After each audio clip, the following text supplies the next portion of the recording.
వందనాలు తెలియజేస్తా ఉన్నాను. హల్లెలూయా. కొంచెం హుషారుగా హల్లెలూయా, హల్లెలూయా. చాలా సంతోషం. మరి డిసెంబర్ మాసం 3వ వారంలో ఆదివారంలో మనం ఉన్నాం.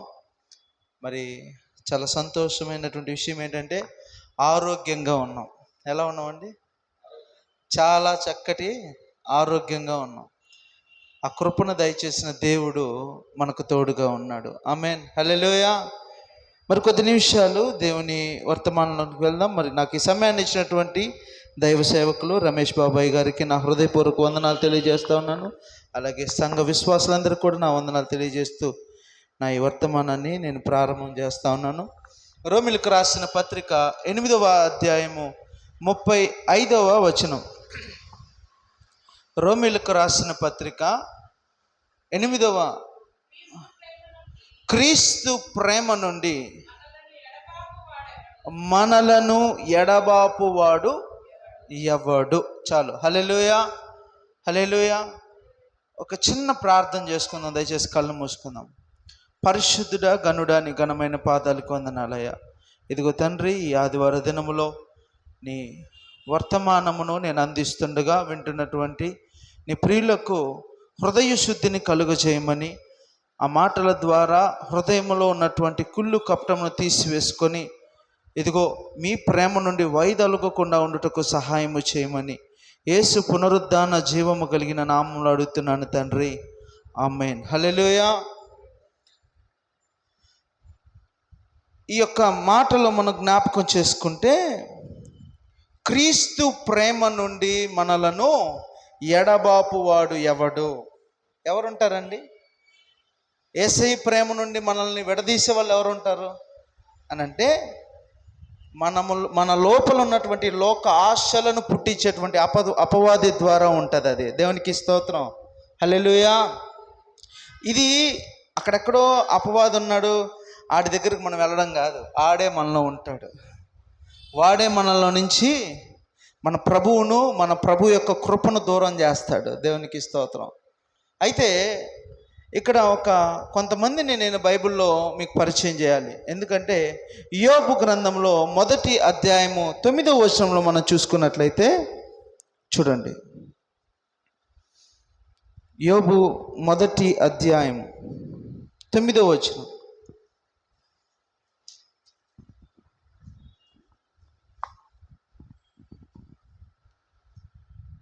యోబు 1వ అధ్యాయము 9వ వచనం.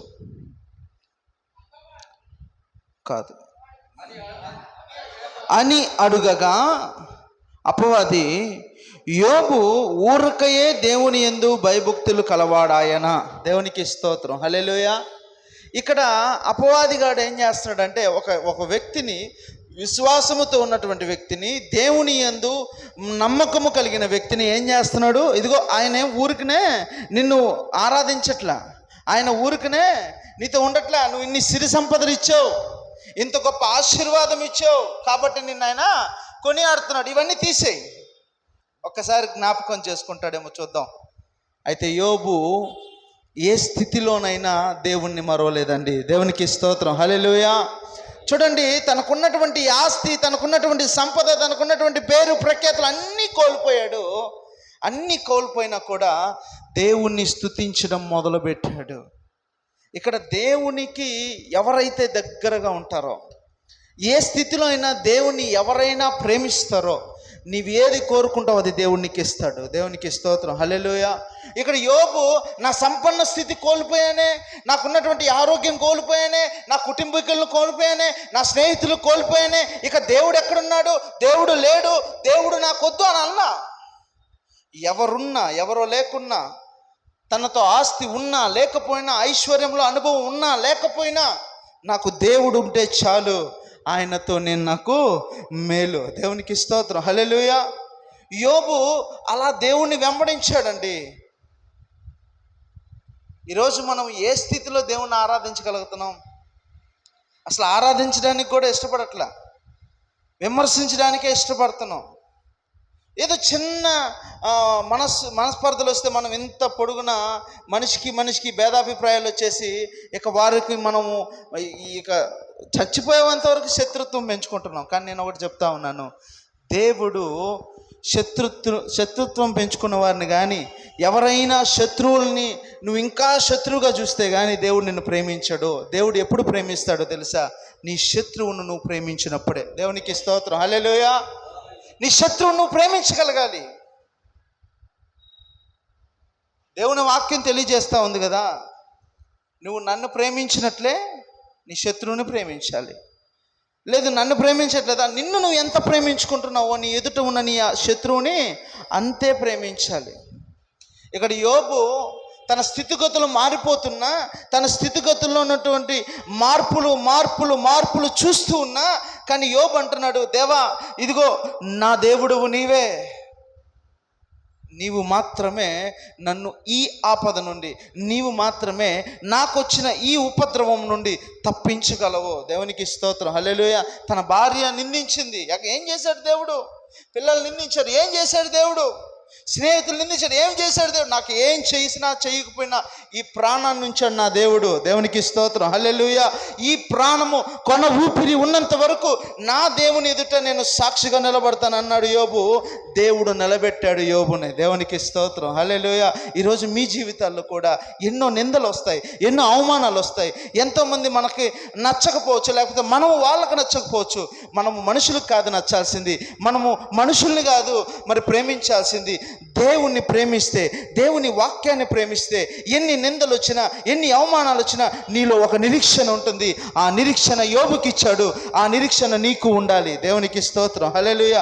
ఆ నిరీక్షణతో నువ్వు గనక జీవించినట్లయితే దేవుడు నిన్ను ఎన్నటికీ విడిచిపెట్టు. చూడండి ఒకసారి యోబు 25వ అధ్యాయం 25వ వచనంలో ఒక మాట ఉంటుంది, చాలా చక్కటి మాట ఉంటుంది. యోబు 25:25.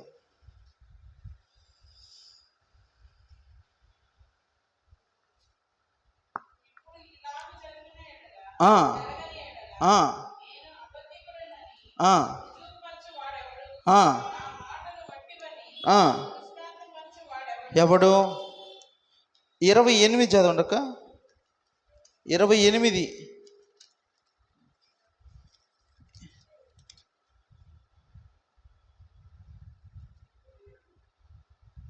యోబు 28వ అధ్యాయం దీన్ని ఒకసారి 28. సారీ. యెహోవా యందుని భయభక్తులే, బాగా చెప్పాలన్నమాట, యెహోవా యందుని భయభక్తులే జ్ఞానమనియు దుష్టత్వము వివేకమనియు ఆయన నరులకు సెలవిచ్చి ఉన్నాడు. ఎవరికి సెలవిస్తున్నాడు అండి ఆయన?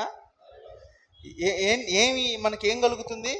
దేవుని యందు భయభక్తులు కలిగితే మనకు జ్ఞానం వస్తుంది. దేవుని యందు మనం భయభక్తులు కలిగి ఉండాలి, దుష్టత్వమునకు దూరంగా ఉండాలి. మనం ఇదంతా పక్కన పెట్టి భయభక్తులు పక్కన పెడతాం. ఏదో దేవుడు ఉన్నాడు, ఆదివారం వెళ్తే చాలు, ఏదో క్రిస్మస్ వచ్చిందిలే మంచి బట్టలు వేసుకొని వెళ్తే చాలు. కానీ యోబు ఆలోచించలా. భయభక్తులు కలిగిన వాడు నేనైతే దేవుడు నాకు జ్ఞానం ఇస్తాడు. దేవునికి స్తోత్రం, హల్లెలూయా. దుష్టత్వమునకు నేను దూరంగా ఉంటే వివేకము కలిగిన ఆలోచన దేవుడు నాకు కలుగు చేస్తాడు. ఈరోజు నీవు కూడా అలానే ఆలోచించాలి. ఎలా ఉన్నా, ఏ స్థితిలో ఉన్నా దేవుణ్ణి మాత్రమే నువ్వు వెంబడించాలి. అలా వెంబడించిన రోజు దేవుని ప్రేమ నుండి నిన్ను ఎవరు విడదీయలేడు. దేవునికి స్తోత్రం, హల్లెలూయా. మరో వ్యక్తిని చూద్దాం. ఆదికాండము 15వ అధ్యాయము 6వ వచనం. ఆదికాండము 15:6. త్వరగా, సమయం లేదు కనుక. అతడు యెహోవాను నమ్మెను, ఆయన అది అతనికి నీతిగా ఎంచెను. ఏంటి, ఎవరి గురించి మాట్లాడుతున్నాడు ఇక్కడ అంటే అబ్రహాము గురించి దేవుడు మాట్లాడుతున్నాడు. దేవునికి స్తోత్రం, హల్లెలూయా. వృద్ధాప్యంలో ఉన్నా సరే ఎవరు నమ్మాడండి ఆయన? చెప్పాలి, ఎవరు నమ్మాడు? యెహోవాను నమ్మాడు. 75 సంవత్సరాలు ఆయనకి, అబ్రహాముకి 75 సంవత్సరాల వయసు ఉన్నప్పుడు దేవుణ్ణి వెంబడించాడు. 99వ సంవత్సరంలో దేవుడు ఆయనకి ఏం చేశాడండి? కుమారుణ్ణి ఇచ్చాడు. దేవునికి స్తోత్రం, హల్లెలూయా. అంటే 24 సంవత్సరాలు అబ్రహాము యొక్క నీతిని దేవునికి స్తోత్రం, హల్లెలూయా. అతడు ఆయన నమ్ముకున్నాడు, ఆయనకి స్వాస్థ్యాన్ని దయచేశాడు. ఎంత ప్రాముఖ్యమైనటువంటి విషయం అంటే, మనకు పెళ్ళవగానే ఆ సంవత్సరంలో పిల్లలకు పుట్టకపోయినా, ఇంకో 2 సంవత్సరాలు పిల్లలు పుట్టకపోయినా దేవుడి మీద అవిశ్వాసం వస్తుంది. దేవుడు ఏం చేయలేదు నాకు, చూడండి నేను గొడ్రాలుగానే మిగిలిపోయాను, నేను ఎలా ఉండిపోయాను అలా ఉండిపోయాను అని అనుకుంటారు. కానీ దేవుడు ఎందుకో నిన్ను పరీక్షిస్తున్నాడని ఎందుకు అనుకోవట్లా? అబ్రహాము వంటి వ్యక్తినే దేవుడు 24 సంవత్సరాలు పరిశీలించాడే, ఈరోజు నిన్ను నన్ను ఇంకా ఎన్ని సంవత్సరాలు పరిశీలిస్తాడు? ముసలితనంలో కూడా అబ్రహాముకు సంతానాన్ని ఇచ్చాడు కదా. ఎందుకు ఇచ్చాడు? వాగ్దానము చేసిన వాడు నమ్మదగిన వాడు కనుక. ఇదిగో అబ్రహాము నీకు ఇస్తాను అన్నది ఇవ్వకుండా ఉండను. చాలా చక్కటి మాట అది. కానీ మనం మాత్రం ఇప్పుడే ఇచ్చేయాలి, ఈరోజే ఇచ్చేయాలి, ఈ క్షణమే ఇచ్చేయాలి. ప్రార్థనకు వచ్చి మోకాళ్ళు ఉంచంగానే నువ్వు చేసిన పాపాలన్నీ కడిగేసినట్లేనా? కాదు, దానికి చాలా ప్రాయశ్చిత్తం ఉంటుంది. ఇన్ని రోజులు నేను ఇబ్బంది పెట్టాను ఒక మనిషిని, ఆ ఇబ్బంది పెట్టిన మనిషి కాడికి వెళ్ళి కాళ్ళు పట్టుకోగానే ప్రాయశ్చిత్తం రాదు. దానికి కొంత టైం పడుతుంది, సరిదిద్దుకోవడానికి కొంత టైం పడుతుంది.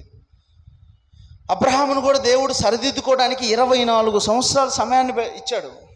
ఆ తరువాతనే సంతానాన్ని ఇచ్చాడు దేవుడు. దేవునికి స్తోత్రం, హల్లెలూయా. సరిదిద్దుకోవాలి మనల్ని మనం. అప్పుడు అబ్రహాము దేవుని దూరంగా ఏమి పెట్టలా, దేవుడితో దూరంగా ఏమి జీవించలా, దేవుడికి దగ్గరగానే ఉన్నాడు. అయ్యా నువ్వెప్పుడిస్తే అప్పుడే, నువ్వెప్పుడిస్తే అప్పుడే నాకు సంతోషం. ఈరోజు నాకు 11 సంవత్సరాలు అయింది పెళ్ళి, ఇంతవరకు పిల్లలు ఇవ్వలే, దేవుడు ఇవ్వలేదని నేనేమన్నా దేవుని విడిచిపెట్టానా? 5 ఏళ్ళ కిందట దేవుని సేవకుడిగా మార్చాను. దేవునికి స్తోత్రం, హల్లెలూయా. చాలా దగ్గరలోకి వెళ్ళినప్పుడు గొడ్డుపోతాడు ఆ పాస్టరు, ఆ పాస్టర్కే పిల్లకాయలు లేరు, ఇంకా ఆయన ప్రార్థన చేస్తే పిల్లకాయలు పుడతారా అని అన్నారు. ఛాలెంజ్ చేస్తే ఎక్కడ చేయి పెడితే అక్కడ ఆశీర్వాదం మొదలైంది. దేవునికి స్తోత్రం, హల్లెలూయా. ఇక్కడ విషయం ఏంటంటే, ఇక్కడ నేను నాకు పిల్లలు లేకపోవటమో లేకపోతే ఇంకేదో నా శాపం కాదు. నా దేవుడు నన్ను పరిశీలిస్తున్నాడు. దేవునికి స్తోత్రం, హల్లెలూయా. నాకు ఏది మేలైనదో, లేదా నేను చనిపోయిన తర్వాత సమర్థవంతంగా నా బిడ్డ పుడితే సేవ ఎలా చేస్తాడో అట్టి జ్ఞానం కలిగిన వాడిని ఇస్తాడేమో దేవుడు. దేవునికి స్తోత్రం, హల్లెలూయా. సమర్థవంతమైనటువంటి పిల్లల్ని దేవుడు దయచేయాలంటే దేవుడు ఇచ్చేంత వరకు ఎదురు చూడాలి. లేదని మనం తొందరపాటు పడ్డామంటే ఏమీ మిగలదిక. దేవునికి స్తోత్రం, హల్లెలూయా. అబ్రహాం ఎదురు చూశాడు 24. ఎవరైనా ఎదురు చూస్తారండి 24 సంవత్సరాలు?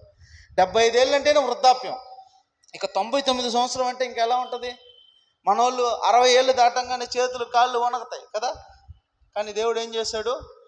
శక్తివంతుడిగా మార్చాడు. దేవునికి స్తోత్రం, హల్లెలూయా. అబ్రహాముకు దేవుడు సంతానాన్ని ఇచ్చాడు. అక్కడ మరలా ఇంకొక మాట అన్నాడు, ఇదిగో నీకు బిడ్డనిచ్చాను కదా, ఆ బిడ్డను నాకు బలియాగం చేయి. మారు మాట్లాడా? అబ్రహాము చిత్తం ప్రభు అన్నాడు. దేవునికి స్తోత్రం, హల్లెలూయా. ఈరోజు నువ్వు మందిరానికి వస్తున్నావు, కోట్లు సంపాదించావు, నీ యావదాస్తిని మందిరానికి రాసిమంటే రాసిస్తావా? అవసరమైతే ఆ మందిరాన్ని పాడు చేయడానికైనా నువ్వు సిద్ధపడతావేమో, కానీ నీ ఆస్తిలో చిల్లి గవ్వంత కూడా ఇవ్వడానికి ఇష్టపడవు. దేవునికి స్తోత్రం, హల్లెలూయా. ఆనాటి రోజుల్లో దేవుడు ఏ మాట చెప్పాడో, ఏది అడిగాడో అది ఇవ్వడానికి వారు సిద్ధంగా ఉన్నారు. కాబట్టి ఈరోజు ఈ బైబిల్ గ్రంథంలో వాళ్ళ పేర్లు మనం తరచూ వింటున్నాం. దేవునికి స్తోత్రం, హల్లెలూయా. ఇంత శ్రమ వచ్చిన అబ్రహాము దేవుని ప్రేమలో నుండి వైదొలగలే. మొదట యోబు ఎంత శ్రమ పడినా దేవుని పట్టుకొని ఉన్నాడు. అబ్రహాము పిల్లలు లేకపోయినా వృద్ధాప్యంలో ఉన్నా సరే దేవుని పాదాలు పట్టుకొని ఉన్నాడు. దేవునికి స్తోత్రం, హల్లెలూయా. మరో వ్యక్తిని నేను మీకు పరిచయం చేస్తాను. రూతు 1:16 తీయండి.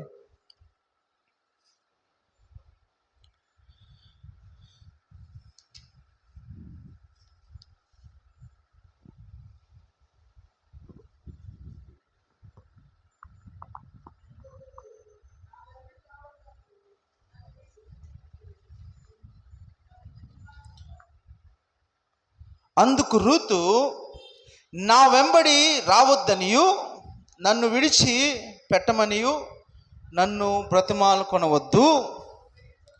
నువ్వు ఎక్కడికి వెళ్తావో నేను అక్కడికి వస్తా. నువ్వు ఎక్కడ నివసిస్తావో నేను కూడా అక్కడే నివసిస్తా. నీ జనమే నా జనము, నీ దేవుడే నా దేవుడు. దేవునికి స్తోత్రం. హల్లెలూయా. ఎవరితో అన్నారండి? రూతు తన అత్తతో చెప్పింది. దేవునికి స్తోత్రం. హల్లెలూయా. తన కుమారులు చనిపోయిన తర్వాత ఈ కోడళ్ళు ఏమైపోయారు? విధవరాళ్ళు అయిపోయారు. విధవరాళ్ళు అయిపోతే ఒక ఆమె ఆమె దారి ఆమె చూసుకొని వెళ్ళిపోయింది. ఈ మాత్రం రూత్ ఏం చేసింది? నువ్వు నన్ను మాత్రం వెళ్ళబాకని చెప్పొద్దు. నువ్వు ఎక్కడుంటావో అక్కడే నేను ఉంటా. నువ్వు ఎక్కడ ఏ దేవుణ్ణి ప్రార్థిస్తావో ఆ దేవుణ్ణి నేను ప్రార్థిస్తా. దేవునికి స్తోత్రం. హల్లెలూయా. శ్రమ వచ్చింది కదా అని తన అత్తగారిని విడిచిపెట్టిందా రూతు? విడిచిపెట్టలా. అది ఏ శ్రమ అయినా సరే, నువ్వు ఎంత శ్రమ అనుభవించినా సరే ఆ శ్రమకు నేను కట్టుబడి ఉంటాను. నువ్వు నేల మీద పడుకోమంటే నేల మీద పడుకుంటా. నువ్వు ఎక్కడ పడుకోమంటే అక్కడ ఉంటా. ఎక్కడ నివసించమంటే అక్కడ నివసిస్తా. కారణం ఏంటో తెలుసా? ప్రభువు ప్రేమ ఆమెలో ఉంది. దేవునికి స్తోత్రం. హల్లెలూయా. ఆమె స్వార్థపరురాలుగా ఆలోచించుంటే ఇంకొక కోడలాగా వెళ్ళిపోవచ్చు. తను బహు సౌందర్యవతట, యవనస్తురాలు, కానీ తన అత్తను విడనాడలేదు. దేవునికి స్తోత్రం. హల్లెలూయా. అయితే దేవుడు ఆమె స్థితిని మరలా మార్చాడు. దేవునికి స్తోత్రం. హల్లెలూయా. ఇక్కడ మీరు గమనించాల్సిన విషయం ఏంటంటే, నువ్వు కంప్లీట్ అసలు పనికి రానివాడు, పనికి మాలినాడు, లేకపోతే నిన్ను అసహించుకున్నారనుకో, నువ్వు భయపడాల్సిన అవసరంలే. నువ్వు నమ్మిన దేవుడు గొప్పవాడు, ఆయన నిన్ను విడిచిపెట్టాడు. దేవునికి స్తోత్రం. హల్లెలూయా. నువ్వు నమ్మిన వాడు గొప్పవాడు గనుక ఆయన నిన్ను విడిచిపెట్టాడు గనుక నువ్వు గమనించాల్సింది ఒకటే, నేను ఏ స్థితిలో ఉన్నా సరే నాకు సంతోషమే, అది నాకు దేవుడిచ్చిన ధన్యత అనుకోవాలి. దేవునికి స్తోత్రం. హల్లెలూయా. ఇంతగా అంకుల్ సాక్ష్యం చెప్తున్నప్పుడు నాకు చాలా సంతోషం అనిపించింది.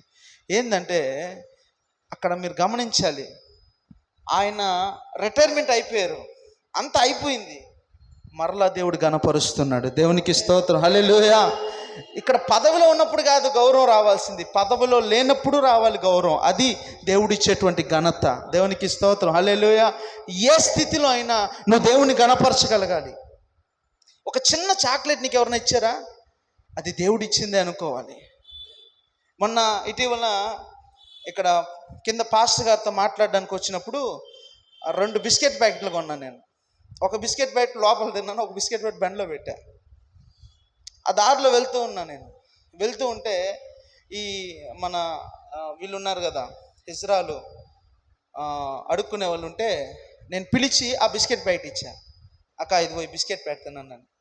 ఆమె కళ్ళ నిండా నీళ్ళు పెట్టుకొని అంటుంది, ఇప్పుడే అంగట్లో బిస్కెట్ ప్యాకెట్ అడిగాను సార్, వాళ్ళు చీపో అన్నారు సార్, మీరు బిస్కెట్ ప్యాకెట్ తెచ్చారు, నాకు అర్థం కావట్లేదు. దేవునికి స్తోత్రం. హల్లెలూయా.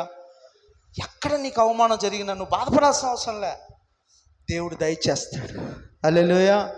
నిజంగా ఈరోజు నా స్థితి ఇది కాదు, ఇక్కడ నిలబడాల్సిన స్థితి నాది కాదు, కానీ నా దేవుడు మాత్రమే నన్ను గణపరిచాడు. మనుషులు కాదండి.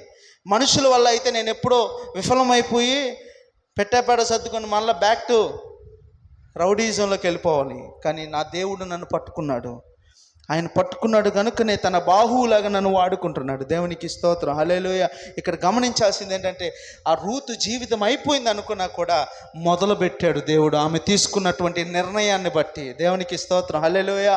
ఆమె తీసుకున్న నిర్ణయం గొప్పది. ఇక్కడ యోబు నిరీక్షించాడు, అబ్రహామును దేవుడు సరిదిద్దుకునేలా చేశాడు.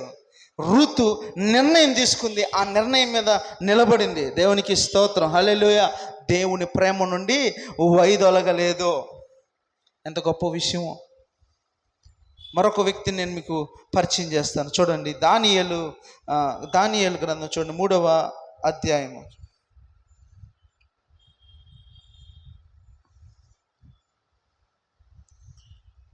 దానియేలు 3వ అధ్యాయము 17వ వచనం.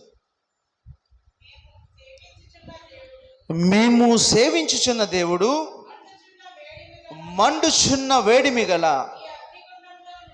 ఈ అగ్నిగుండములో నుండి మమ్ములను తప్పించి రక్షించుటకు ఏంటట చెప్పండి, చెప్పాలి ఈ మాట. మమ్మలను తప్పించి రక్షించుటకు సమర్థుడు. దేవునికి స్తోత్రం, హల్లెలూయా. అక్కడ ఎవరిని కాపాడాడండి దేవుడు? ఎవరు అంత బలమైనటువంటి మాటలు మాట్లాడుతున్నారంటే షడ్రక్ మేషక్ అబేద్నెగోలు. దేవునికి స్తోత్రం, హల్లెలూయా. షడ్రక్ మేషక్ అబేద్నెగోలు ఏం చేశారండి? వాళ్ళని అగ్నిలో వేసేటప్పుడు కూడా భయపడలా. కారణం ఏంటి అని అంటే సమర్థుడైనటువంటి దేవుడు మాతో ఉన్నాడు, ఆయన మమ్మల్ని కాపాడుతాడు. మీరు జ్ఞాపకం చేసుకోవాలి, షడ్రక్ మేషక్ అబేద్నెగోలు చాలా స్టాండ్ అయ్యారు అక్కడ. ఏమైనా సరే మా శరీరము మసి బొగ్గైపోయినా సరే నేను భయపడను. ఎందుకంటే ఈ మండుచున్న వేడిమి గల అగ్నిగుండములో నుండి మమ్మల్ని కాపాడి రక్షించేటువంటి సమర్థుడు మాతో ఉన్నవాడు, గొప్పవాడు ఆయన ఉండబట్టి మాకింత ధైర్యం. ఏంటి మీ ధైర్యం అంటే, నాకు ఫలానా రాజకీయ నాయకుడు తెలుసు, నాకు ఫలానా ఎస్పీ తెలుసు, ఫలానా డిఎస్పీ తెలుసు, ఫలానా అని చెప్పుకుంటాం. కానీ అక్కడ డిఎస్పీ చెప్పలా, ఆ రాజు ఈ రాజు ఏ రాజు లేడు అక్కడ. వారు మోసుకొని వెళ్ళినటువంటి రాజు యేసుక్రీస్తు ఒక్కడే. దేవునికి స్తోత్రం, హల్లెలూయా. ఆ దేవుడు మాత్రమే మమ్మల్ని తప్పించగలిగిన సమర్థుడు అనే సాక్ష్యం ఇచ్చారండి. ఒక్కొక్కసారి మనం నిరీక్షణ లేక ఎంతో బాధపడుతూ ఉంటాం. ఏంటి నిందలు, ఏంటి అవమానాలు, ఎందుకు మనకి ఇంత శోధన అని. ఒక్కసారి వారితో వీరితో మాట్లాడడం ఆపేసి మోకరించి ప్రార్థించగలిగితే, బైబిల్లో ఉన్నటువంటి వాక్యాలను నువ్వు చదవగలిగితే అసలు నువ్వు ఎవ్వరికి ఏం చెప్పాల్సిన అవసరం లే. దేవుడే నీకు కావాల్సింది ఇస్తాడు. దేవునికి స్తోత్రం, హల్లెలూయా. నువ్వు ఎంత కావాలో అంత ఇస్తాడు. నువ్వేం అడిగితే అది ఇస్తాడు.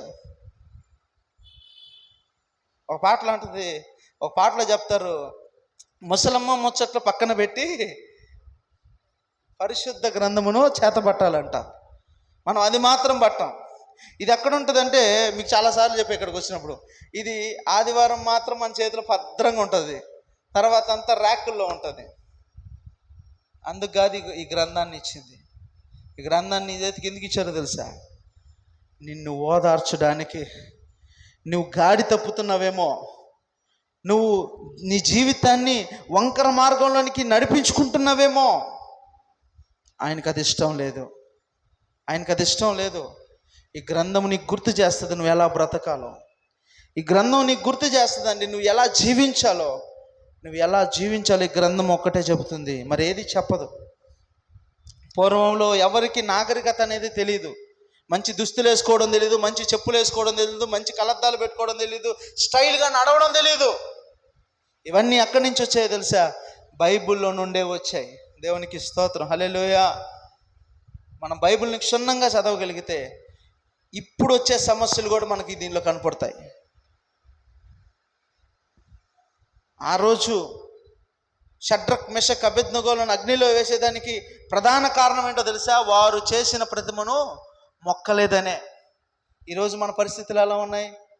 జై శ్రీరామ్ అనకపోతే పెద్ద డిబేట్లు పెడుతున్నారు కదా. మీ దేవుడు గొప్ప, మా దేవుడు గొప్ప. ఇక్కడ దేవుళ్ళు గొప్ప కాదండి, దేవుడు ఒక్కడే.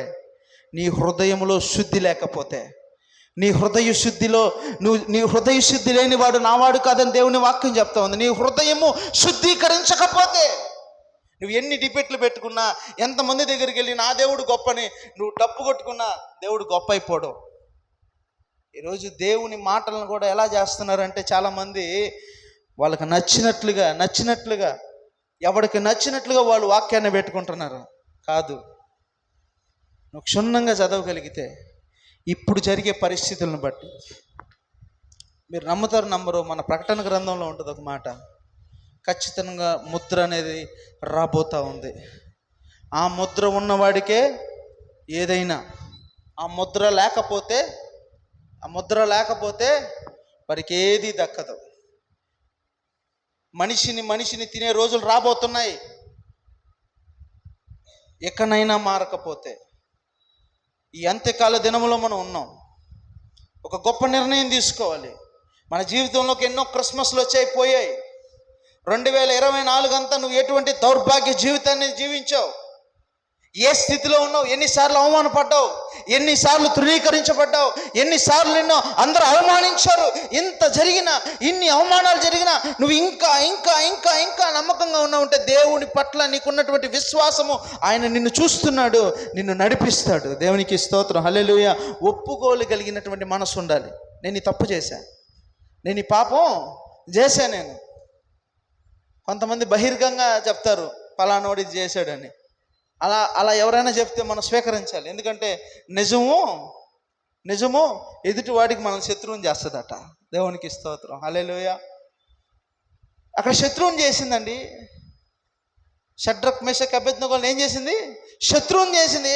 వీళ్ళు పిచ్చోళ్ళ, ముందు అగ్ని ఉందే, అగ్నిలో వీళ్ళని వేసేస్తున్నారే. కానీ దేవుడు ఏం చేశాడు? ఒకే ఒక్క వ్యక్తిని పట్టుకున్నాడు, మోషేని పట్టుకున్నాడు. ఇదిగో ఆ ప్రజలను కాపాడడానికి నేను ప్రతిష్ఠించా. దేవునికి స్తోత్రం, హల్లెలూయా. జ్ఞాపకం చేసుకోవాలి, నువ్వు ఏ స్థితిలో ఉన్నా ఖచ్చితంగా చెప్తున్నా, నీ పరిస్థితులను మారుస్తాడు దేవుడు. నీ పరిస్థితులే మారిపోతాయి. అయితే నువ్వు ప్రార్థించడం మొదలు పెట్టాలి, వాక్యం చదవడం మొదలు పెట్టాలి, ముసలమ్మ ముచ్చట్లు పక్కన పెట్టాలి. ఆడు ఇలా చేశాడు, వీడికి అది చేశారు, వాడికి అధికారం ఇచ్చారు కాదు. మనం చేయాల్సింది ఒకటే, ప్రార్థన. ఈరోజు నిన్ను ఎన్నుకోలేదా జనులు? ఈరోజు ప్రజలు నిన్ను ఎన్నుకోలేదా? ప్రజలు నిన్ను అవమానించారా? ప్రజలు నిన్ను ఇబ్బంది పెట్టారా? ఈరోజు నువ్వు మరణానికి దగ్గరికి వెళ్ళావా? దిగులు పడాల్సిన అవసరం. మరణ పడకలో ఉన్నటువంటి నిన్ను కూడా లేవనెత్తి రాజును చేస్తాడు నా దేవుడు. దేవునికి స్తోత్రం, హల్లెలూయా. దావీదును వాడుకోలేదా దేవుడు? దావీదు వయసు ఎంత? ఆ చిన్న వయసులోనే దావీదుని దేవుడు రాజుని చేశాడు. మహాబలాఢ్యుడైనటువంటి గొలియాతుని హతమార్చడానికి గల జ్ఞానము, బలము దేవుడు దావీదుకు దయచేశాడు, మీకు కూడా దయచేస్తాడు. దేవునికి స్తోత్రం, హల్లెలూయా. అయితే మీరు స్థిరముగా నిలబడాలి. దేవునిలో స్థిరముగా ఎప్పుడైతే నిలబడతాడో, స్థిరముగా దేవుని వాక్యంలో ఎప్పుడైతే నిలకడగా జీవిస్తారో, అప్పుడు నా దేవుడు మిమ్మల్ని ఖచ్చితంగా వాడుకుంటాడు, విడిచిపెట్టాడు. దేవునికి స్తోత్రం, హల్లెలూయా. వాడుకుంటాడు. మీరు చేయాల్సిన ప్రార్థన ఒకటే, అయ్యా యోబుకి ఇచ్చినటువంటి నిరీక్షణ నాకు దయచేయి. అయ్యా అబ్రహాముకి ఇచ్చినటువంటి ఆ యొక్క నిరీక్షణ నాకు దయచేయి. రూతుకి ఇచ్చావే ఆ స్థిరమైనటువంటి మనసును నాకు దయచేయి. షడ్రక్ మేషక్ అబేద్నెగోలు ఏ స్థితిలో అయినా నా దేవుడు నన్ను కాపాడుతాడని నిలబడ్డారే, అలా నిలబడ్డానికి కలిగిన శక్తిని నాకు దయచేయి అని నీవు అడిగినప్పుడు, అడిగిన వెంటనే నా దేవుడు నీకు ఇస్తాడు. దేవునికి స్తోత్రం, హల్లెలూయా. ఇక్కడ చివరిగా నేను ఇంకొకరి గురించి చెప్పి నేను ముగిస్తాను. మత్తయి సువార్త 9వ అధ్యాయం 9వ వచనంలో, చివరిగా మత్తయి సువార్త 9వ అధ్యాయము 9వ వచనం. యేసు అక్కడ నుండి సుంకపు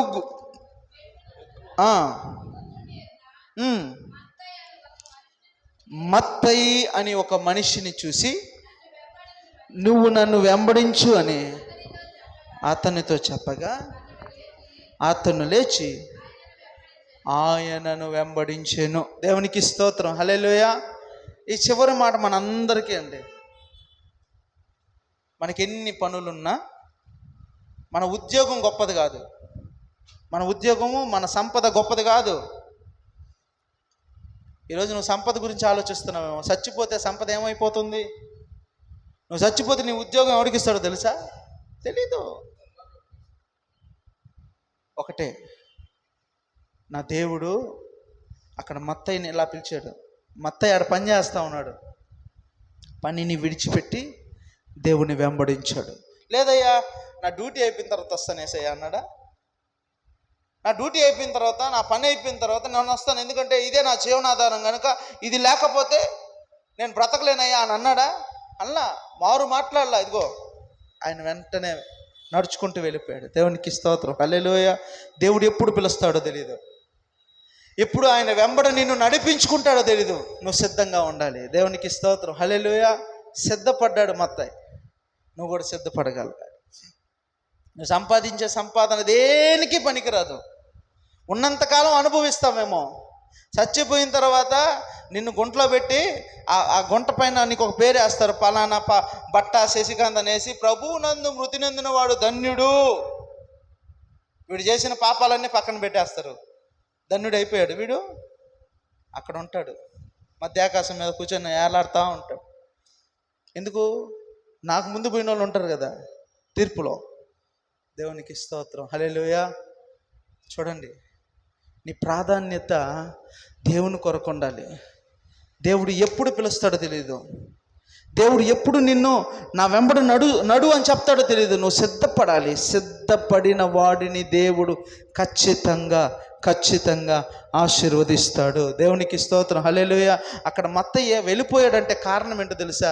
ఇది ఆయన ద్వారానే నాకు కలిగింది. నేను ఆయన వెంట వెళ్తే దీనికి మించింది నాకు దొరుకుతుంది. ఏంటో తెలుసా? అది ఈరోజు బైబిల్లో ఆయన పేరు. దేవునికి స్తోత్రం, హల్లెలూయా. ఎంత గొప్ప ధన్యత. మనము పలానా టైంలో రిటైర్డ్ అయ్యాం, లేకపోతే పలానా టైంలో మనం ఇది చేసాం అనేది ఒక పేపర్, ఒక బుక్ మీద మన పేరు ఉంటుంది, ఒక హిస్టరీ ఉంటుంది. ఈరోజు బైబిల్లో వీళ్ళంతా హిస్టరీ ఉందని అంటే ధన్యత. దేవునికి స్తోత్రం, హల్లెలూయా. రేపు జీవ గ్రంథంలో నీ పేరు ఉండాలి, జీవ గ్రంథంలో నీ పేరు ఉండాలి. ఇది కాదండి బైబిల్, ఇంకో గ్రంథం రాబోతా ఉంది. ఆ గ్రంథంలో నీ పేరు, నా పేరు లిఖించబడాలి. అందుకొరకు మనము ప్రయాసపడదాం. మనకి ఒకరి మీద ఒకరికి ద్వేషాలు వద్దు. దేవుని ప్రేమలో నిలిచి ఉంటే ఆ ప్రేమ నుండి మనల్ని ఎవడు తృణీకరించడు. దేవునికి స్తోత్రం, హల్లెలూయా. ఈ కొద్ది మాటలను దేవుడు దీవించి ఆశీర్వదించునుగాక. ఆమేన్, ఆమేన్. Thank you. Praise the lord.